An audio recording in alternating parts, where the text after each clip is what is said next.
Nowadays, many of them are running their own business, but most of them are not taking GST registration. In this video, let's learn why a company should take a GST registration. Registration under GST law.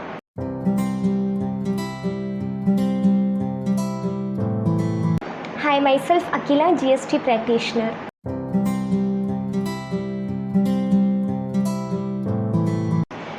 If you want any consultation regarding GST, you can contact me. My contact details has been given in the description box. Let's get into the video. First, let's see the introduction. In any tax system, registration is the most fundamental requirement for identification of taxpayers, ensuring tax compliance in the economy. Registration of a business entities under the GST law implies obtaining a unique number from the concerned tax authority for the purpose of collecting tax on behalf of the government and to avail input tax credit for the tax on his inward supplies. Without registration, a person can neither collect tax from his customer nor claim any input tax credit of the tax paid by him. By registering as a taxpayer in GST portal, you will be getting a unique number, GSTIN, that is the GST number. By using that, you can collect tax from your customer and you can pay the same to the government. You can also avail input tax credit for the inward supplies, that is, whatever the GST you have paid for the purchase made for the business purpose, you can claim that GST amount, that is the input tax credit. I have already made 2 videos on input tax credit. You can go through those videos. The link has been provided in the description box. Now let's see about the needs and advantages of registration. He is legally recognized as a supplier of goods or services. If a business owner is registered as a taxpayer on GST portal, he is legally recognized as a supplier of goods and services. He is legally authorized to collect tax from his customers and pass on the credit of the taxes paid on the goods or services supplied to the purchasers or recipient. So as I said, he could collect the tax from his customer and pay the same amount to the government. He has the rights to collect the tax amount from the customer only if he is registered as a taxpayer. He can claim input tax credit of tax paid and can utilize the same for payment of taxes due on supply of goods or services. He can take the refund of the GST which he had paid on purchase of the goods for his business purpose. Seamless flow of input tax credit from supplier to recipient at the national level. It means the seamless flow of credit across the chain, like from the manufacturer to the final consumer. The GST has been collected as a chain. For example, if I am a retailer, I am purchasing a product from the manufacturer. For that, I am paying some GST amount to the manufacturer, and the same GST amount he is paying to the government. Then I will claim the input tax credit for the GST which I had paid to the manufacturer, and I am selling the same product by adding the GST to my consumer. So I am collecting the GST amount from my consumer and I am paying the same GST amount to the government. So it is acting like a chain from manufacturer to retailer, retailer to consumer. Now let's see what are the liabilities to register. GST being a tax on the event of suppliers, every supplier needs to get registered.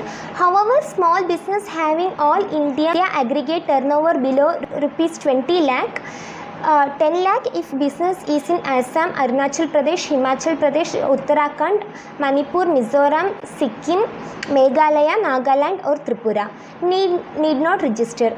A small business having turnover below the threshold limit can, however, voluntarily opt for registration. Threshold limit for the registration of GST is 20 lakh.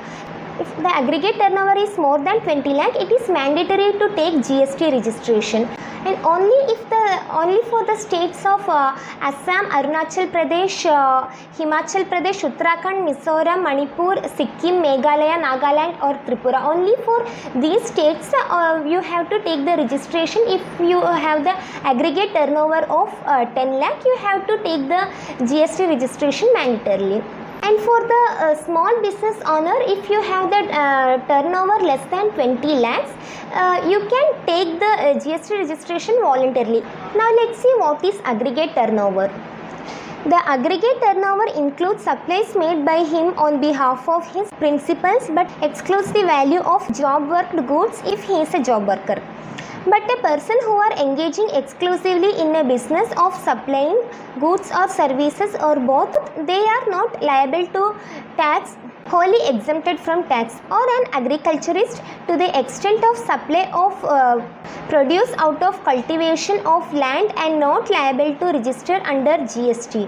Also, if all the supplies being made by a supplier are taxable, under reverse charge there is no requirement for such a suppliers to register in a light of notification number 5/2017, central tax dated 19/6/2017. Aggregate turnover includes the supplies which is made on behalf of his principals. It excludes the value of job work goods. Job work means if I am running in a textile industry, I will purchase some cloth material and stitching work I will give to some other company. That is called job work. I am giving the job of stitching the cloth to some other company. I will transfer the goods, that is what is the cloth material which I had purchased to that particular company. They will stitch the clothes for me and they will send back the same item to me as a readily stitched cloth, and I will be selling the ready-made clothes to the some other merchant. So that particular work is called job work. The amount which I am paying for that job work, it is excluded from aggregate turnover. If a person is an agriculturist and whatever he cultivates from his agriculture land, those products are exempted from GST. Those persons are no need to take GST registration. And also, if all the supplies being made by a person are taxable under reverse charge, there is no requirement for such a taxpayer to register on GST board. Now let's see the nature of registration. The registration in GST is PAN based and state specific. Supplier has to register in each of such state or union territory from where he effects supply. In GST registration, the supplier is allotted a 15-digit GST identification number called GSTIN and a certificate of registration incorporating therein. GSTIN is made available to the applicant on the GST common portal. So the GST registration is made on PAN basis. If a supplier has their unit in different states, he has to register in each states and union territories separately. In this GST registration, the supplier will get a 15-digit GSTIN, that is the GST number, and the registration certificate will be available in the GST common portal. The first two digits of GSTIN is the state code. Next 10 digits are the PAN of the legal entity. The next 2 digits are for entity code. And the last digit is checksum number.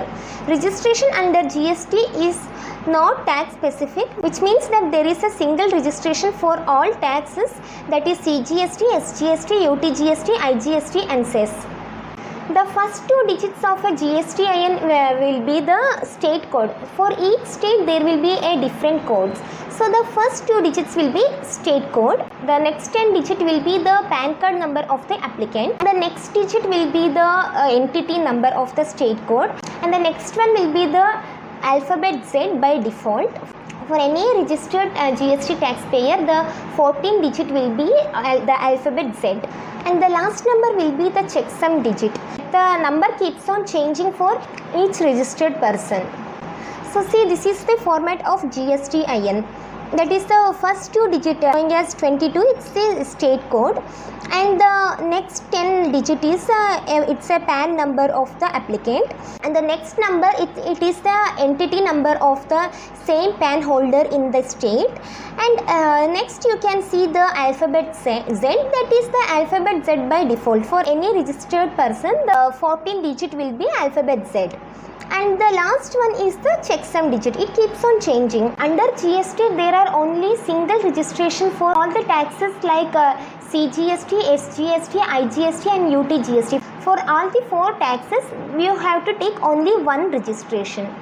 Next, let's see the liability to register under GST. When you are a supplier within the meaning of the term, and also if your aggregate turnover in the financial year is above the exemption threshold of 20 lakh rupees or 10 lakh rupees in the special category states except Jammu and Kashmir, you are liable to register under GST when your aggregate turnover in the financial year exceeds 20 lakhs or rupees 10 lakh in the special category states which I had mentioned before, except Jammu and Kashmir. You have to take mandatory registration. However, the GST law enlists certain categories of suppliers who are required to get compulsory registration irrespective of their turnover, that is to say the threshold exemption of rupees 20 lakh or 10 lakh rupees as the case may be is not available to them. Some of such suppliers who need to register compulsorily irrespective of the size of their turnovers are those who are, even though there is some threshold limit like 20 lakh and 10 lakh for a certain person who have to take mandatory registration, there are some other law that some of the person has to take mandatory registration even though they are not exceeding the threshold limit. Let's see who are those persons. Interstate suppliers, however, persons making interstate supplies of taxable services and having a aggregate turnover to be computed on all India basis, not exceeding an amount of 20 lakh rupees or 10 lakh rupees or for special category states except Jammu and Kashmir, are exempted from obtaining registration via notification number 10/2017 integrated tax dated 13/10/2017. If a person is doing interstate supplies, he has to mandatorily take a GST registration even though his aggregate turnover is lesser than 20 lakh or 10 lakh special category states. He has to take mandatory registration to do the interstate supplies. A person receiving supplies on which tax is payable by recipient on reverse charge basis. In case if a recipient paying the tax amount on reverse charge basis, then he has to take a compulsory registration. Now let's see what is reverse charge mechanism. In this image you can clearly understand what is a reverse charge mechanism. See, this is the first one is normal mechanism of levy of GST. In that receiver makes payment plus GST to the suppliers and the supplier deposits GST with the government. In case of reverse charge mechanism, the receiver make payment without GST to the supplier, that is supplier is not registered under GST, so the supplier cannot collect the GST amount, so the receiver will only pay the make the payment of the product without GST and deposit GST with government on behalf of the supplier. So the receiver directly pay the GST amount to the government. Casual taxable person who is not having fixed place of business in the state or union territory from where he wants to make supply. However, casual taxable person making supplies of specified handicraft goods need not take compulsory registration and are entitled to the threshold exemption of 20 lakhs. If a person is a casual taxable person, I had explained in my previous video who is a casual taxable person. A person who don't have a proper place of business, like person selling his products on exhibition sales, he keeps on changing his place of business seasonally. That kind of person is mandatory to take a GST registration even though he is selling an GST exempted goods and his threshold limit is lesser than 20 lakhs. Non-resident taxable person who is not having fixed place of business in India. Non-resident taxable person is a person who is not a resident of India, don't have a fixed place of business in India. They should take the GST registration mandatorily. And the next one is a person who supplies on behalf of some other taxable person, that is an agent of some principal. If a person is supplying the goods on behalf of some other person, like if an agent is selling the product on behalf of the company, he should take the GST registration mandatorily. E-commerce operators who provide platforms to the supplier to make supplies through it. And next one is the e-commerce operator like Amazon and Flipkart.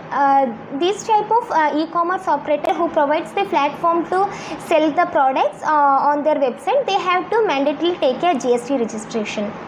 Supplier of goods who supplies through such e-commerce operator who are liable to collect tax at source. Persons supplying services through e-commerce operators need to take compulsory registration and are entitled to avail the threshold exemption of rupees 20 lakh as per notification number 65/2017 central tax dated 15/5/2017. So the supplier who are selling their products through online site, they have to take the mandatory registration. They are eligible to collect a tax at source. Next is TDS deductor.